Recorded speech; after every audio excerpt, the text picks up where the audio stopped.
Hi, welcome back to Take a Breath and Pause. Today we're going to do something a little different. I've been asked a few times what hobbies I like to do that can include the pups. Hi buddy. Minus hiking and playing with the dogs. And reading is something I really like to do, and also some other stuff stuff that I can just snuggle on the bed, stuff that I can also just be outside playing tug while having a book in my hand or something like that. But one thing I really love to do is write, and I wrote this one. It's my only published works, called Sally, Bear, and the Cockroaches. It's a poetry book. It's Bear was one of our dogs before he passed away, I guess almost 2 years ago at this point. And Sally is my grandma, and then Cockroaches. And I know that could sound like an insult, but the three things are just the things that had the most perseverance of anything I've ever encountered in this world. So I wanted to share some of my poetry. So yes, the first one is called A Dancing Girl. Sometimes the world stops too suddenly. Lurching her forward, she stumbles, but just for a moment before catching her footing, never realizing the tiny metal splinters that enter her body when she stumbles to catch her fall. The next one. A man who is larger than life.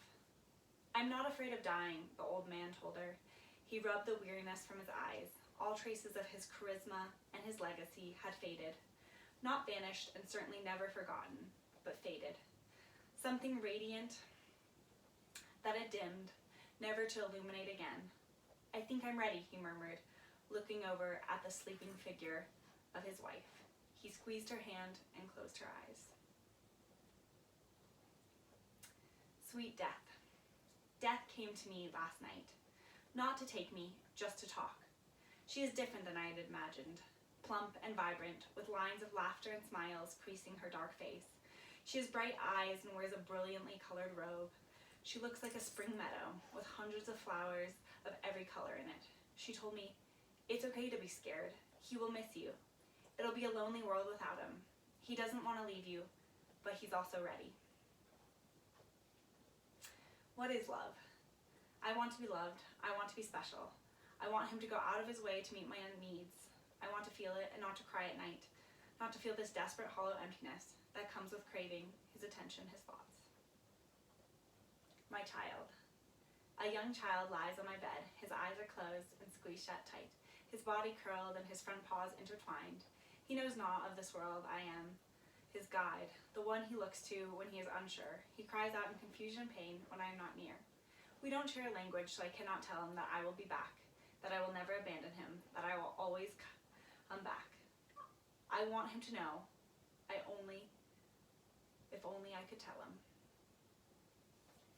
Why do men hurt us? I shared, I opened, I was vulnerable, I tiptoed out on a fragile limb, barely balancing on the sweet-smelling bark, small splinters clinging at my skin and dark, soft leaves brushing against my arms and legs. I was brave. He received me, open and honest, but it wasn't enough.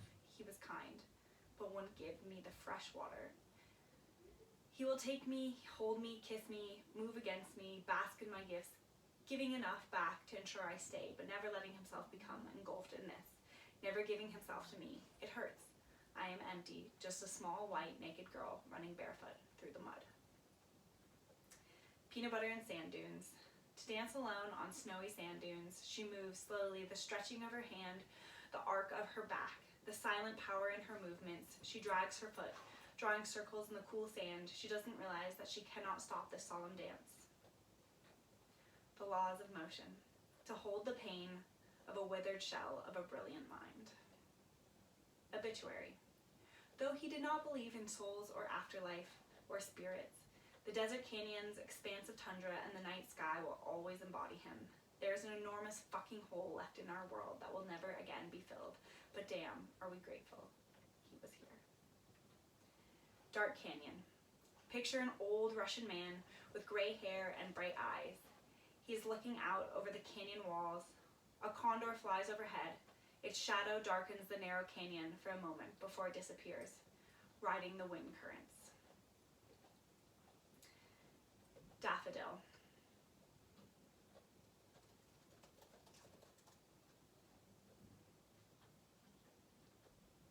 We lost a brilliant mind and a gentle character today. Death is weird that way. We prepped and we mourned. We held his hand and stroked his hair, rubbing water on his dry lips. A faded shell. To many he was quiet, but to me he was a presence like no other. Then the long, expected phone call came, and we cried and we held each other. We ate his favorite foods, told his favorite stories, looked at old photos. We hugged some more. We said we missed him. We said we couldn't believe he was gone. And then suddenly, after months of prepping, weeks of mourning, hours of crying, I couldn't quite breathe right. I couldn't quite suck in the air that I needed. My grandfather is dead, a brilliant mind, a man who was larger than life itself. No raisins in your farmer's cheese. Pumpkin, chocolate, ice cream, his heart was tired.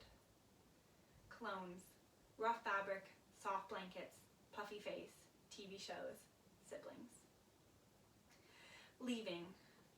What people don't understand is the bond between a woman and her dog. After a year of being together nonstop, of sharing the bed, the food, the love. But what when she has to leave him just for a moment in time, those 4 months feel like a lifetime. 6/22/2021. My grandpa told me before he died that he wanted to kayak the coast of Siberia. He told me that if one were to kayak the coast of Siberia, they would see brown bears, wolves, coyotes, and pumas roaming the shore. They would see orcas and humpbacks feasting in the shallows. He once even joked that maybe he would just take a boat out there to die, surrounded by rugged wilderness and epic solitude. Today, almost 2 months since he died, I'm boating along the Alaskan coast. I woke up to a brown bear and her cub feasting on the grassy edge of the forest. Then I heard Tyler calling my name. When I got to her, she pointed at a solitary male orca. It breached and blew. We loaded the boat to head to Appleton, and we rounded the bend. We saw him again. The lone orca jumped twice, twisting his black and white body in the air before crashing back into the ocean. A little while later, we saw a pod, the killer whales making their way down Peril Strait. 5 or 6 of them diving in and out of the channel, 2 orca pups playfully tagging alongside their mother. He would scoff at this, but maybe Ted did come to life today. Humpbacks, orcas, and cacti. After over a year of being homebound, I went 3 places: Pittsburgh, Utah, and Alaska. Something potentially symbolic about the fact that these were the places my grandfather loved. Boss man. Lack of leadership, communication, asshole, unreliable, rude, reckless, evil, negligent, numpty, stupid. Thank you so much for watching this. It's a collection of my poetry.